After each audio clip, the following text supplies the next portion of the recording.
we have been coming across the topic and the concept of globalization. Right, last class we studied about globalization of production, globalization of investment, and globalization of technology. So, today we'll be studying about the merits and the demerits and the essential conditions for globalization. Let's look at the merits. Now, since we know what is globalization and how it has evolved or stages of being a company getting global, let's understand what are the benefits of this globalization. Number one, resources of different countries are used more efficiently in production of goods and services.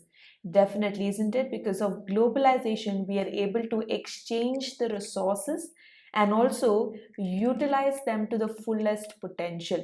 Okay, what if there was no globalization? Maybe there would be so many resources in terms of natural resources or human resources that would be untapped, right? The potential would remain, without knowing.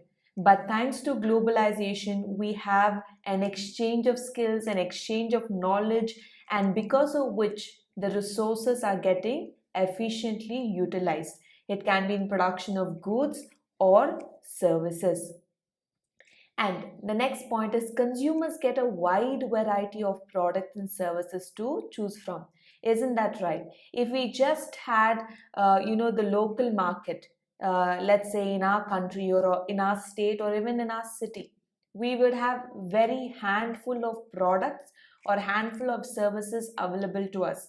Without any choice, we have to go and purchase that particular product or enjoy that particular service. We cannot have any kind of choices, but thanks to internationalization or globalization, that we have so many products and so many services in the market, that is the choice leaves with the consumers. So it is our choice, right, whether we choose an Indian product or a foreign product, right, or a localized locally manufactured product, etc. So the choice is ours. Then companies get access to much wider markets.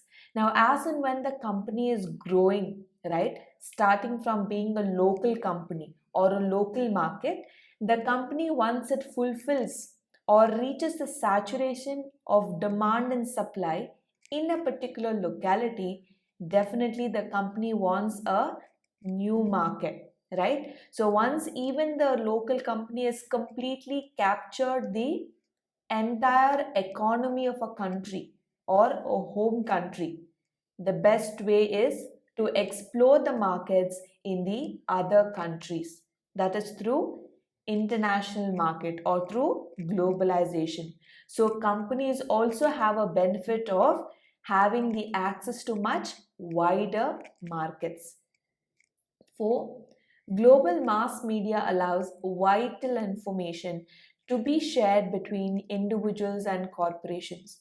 Now, it's not just about production of goods and services, it's also about media, it's about internet, it's about the information that is plenty available on the media, correct? So, at a finger click, we have the information of what is happening on the other side of the world, correct? So even with perspective to business activities or business transactions or the market activities in the global market, all these vital, that is the important or critical information can be shared with the individuals and corporations because of what? Globalization of the global mass media. And then we have a greater ease and speed of transportation of goods and people.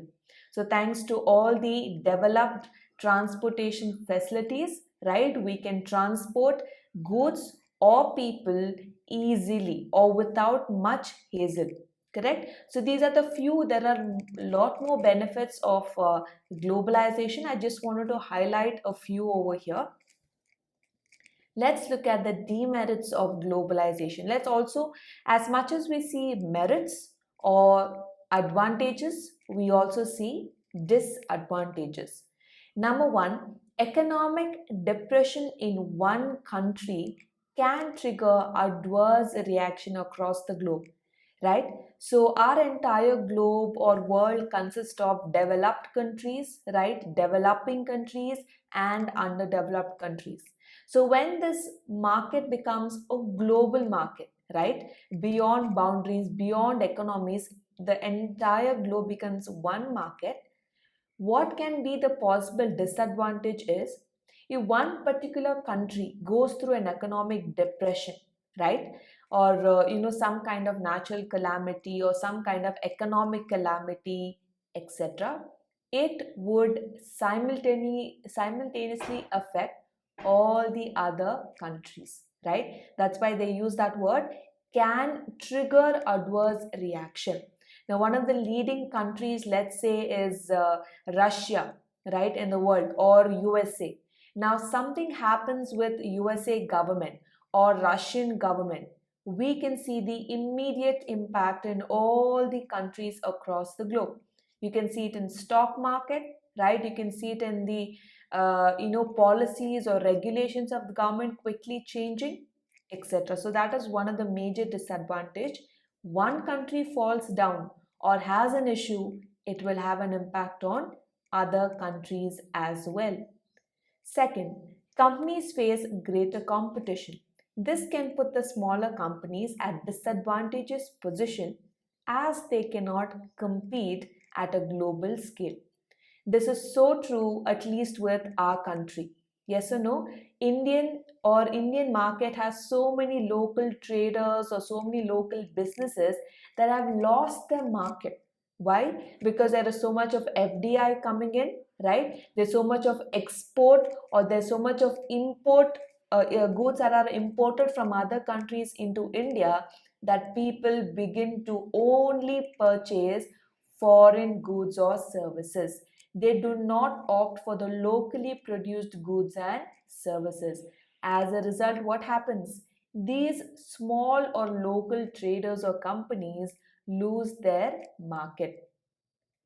Next, globalization has been able to reduce poverty, has not been able to reduce poverty. Instead, it has led to the accumulation of wealth and power in the hands of few developed countries. This we can totally agree, right? One of the major disadvantages, yes, globalization, things are getting better. We have better technology, we have better facilities, infrastructure, hospitality, yes.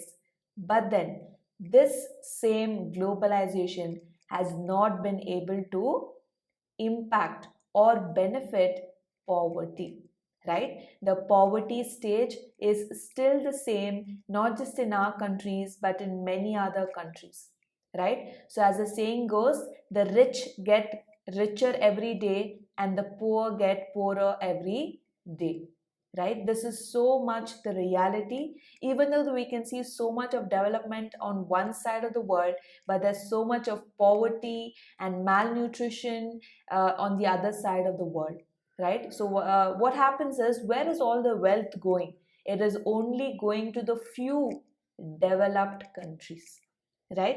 It is all the accumulated wealth and the power goes to the hands of few developed countries. So that's one of the major disadvantage or a challenge that we face. No matter how much globalization or how much technological development that we see, the poor people are still suffering on their daily meals as well. Correct? So these were the few merits and demerits of globalization. Next, we have the essential conditions for globalization. So, if you want this globalization to go on a larger scale or to be more efficient, what is the few essential requirements? Number one, business freedom. Yes or no? So we all need governments or people or local authorities to grant that freedom to do business, right? So back then, if you had to start a business, there would be a lot of procedure, lot of waiting, lot of time to process documents, time to process your license, etc. But today, thanks to the governments and the authorities, the process is there. but then it's more simplified. They've given that freedom, right, for people to start their own businesses, not just the government owned, but also private owned companies. We looked at in the last class, correct, the LPG Act, Liberalization, Privatization, Globalization Act. So, what that act enabled, any person or any group of people can stand or can start a company on a private ownership. Second is the facilities. Now, if you want the company to go on a very global level or an international level, it needs facilities, right? We looked at the last classes that it isn't easy for company to become a global company.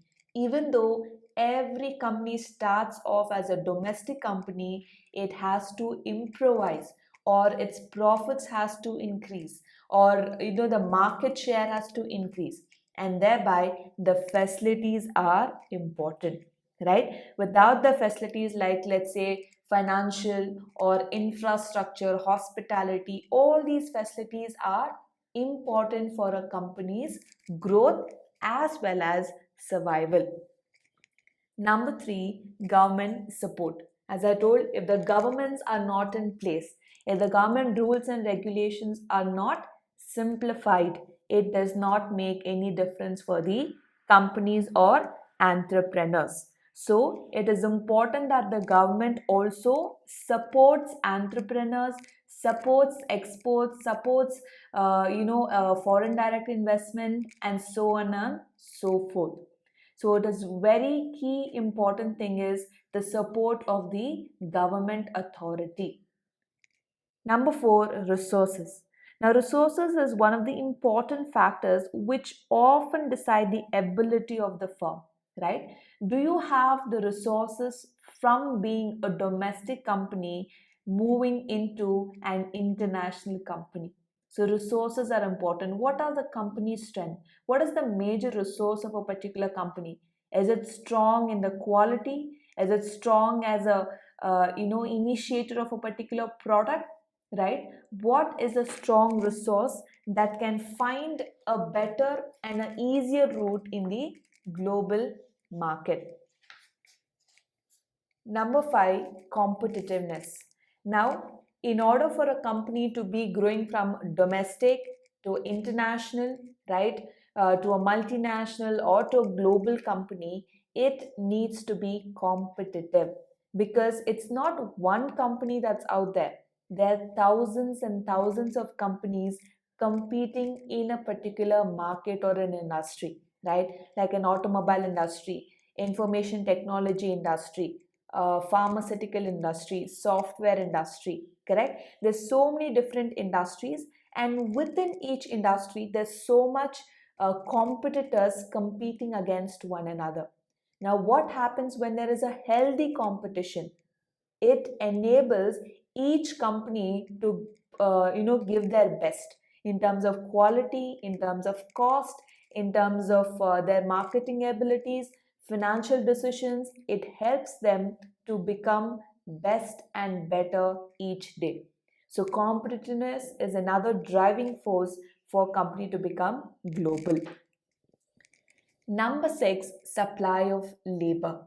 Now, there should not be any restriction of labor anywhere in the globe to facilitate globalization, correct? Now, there should be free movement of labor, right? Irrespective of country or nationality, people must be able to, transport, should be able to be moved from one country to another for the purpose of employment. So we all know why people move out of a particular country, right? Especially our own country, right? For better employment opportunities, right? And not just employment opportunity, but the remuneration that they earn. That is also equally important. So supply of labor is another driving force.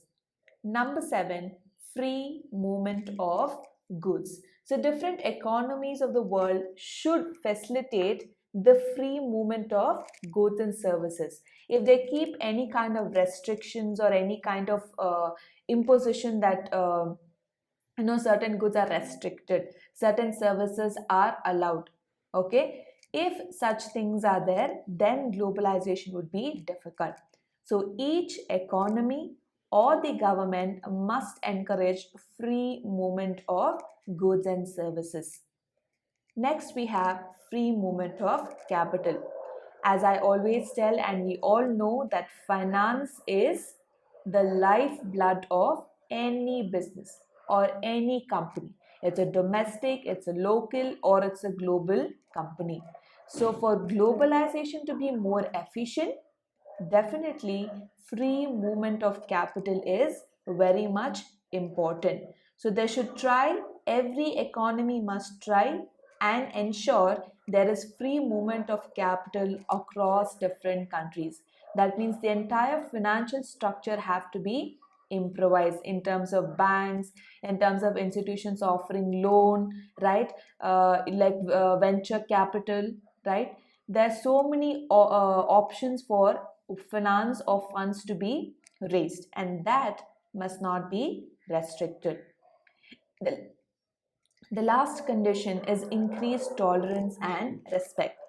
Now, because of globalization, another impact that we can see is that we do not we get to adjust with another global, another country, another economy by what they manufacture, right? We can either identify a particular country is good at car manufacturing, a particular country is good at